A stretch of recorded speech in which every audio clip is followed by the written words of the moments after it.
Bakit ba tayo nandito? Tsaka, bakit ba may dala kang luggage bag? Ano na naman balak mo? Well, this is my second date.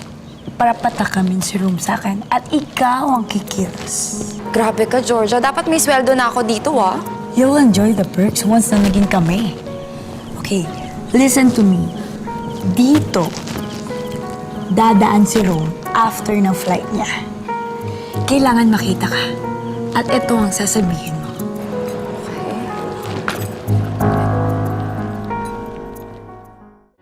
Days off ka. Sarap mo. O sige, kita na lang tayo. Okay, ingat.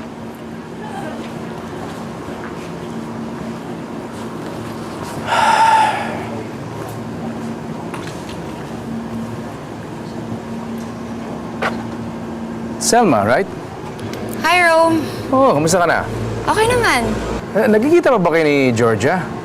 Kasi tinatawagan ko siya pero hindi siya nag-return call sa akin. Is she alright? Oo naman. Okay naman siya. Oh, Selma,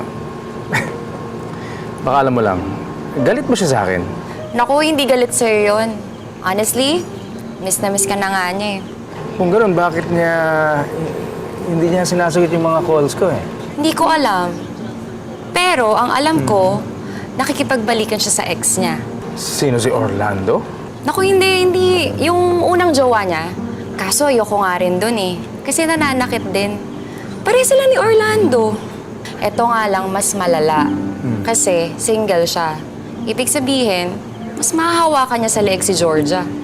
Bakit naman kasi niya nagugustuhan yung mga ganong klaseng lalaki? Rome, gusto niya lang mag-move on sa'yo. She really likes you. She cares a lot for you. Actually, lagi ka nga niyang kinukwento sa akin eh. Pero she knows na hanggang kwento ka lang sa buhay niya.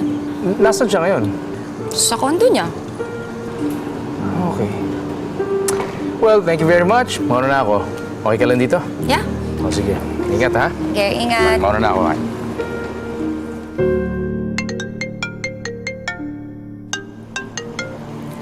Hello, Georgia. Ayan, maghanda ka na. Papunta na dyan si Rome. At sa tingin ko, magiging kabit ka na naman bago matapos ang taon.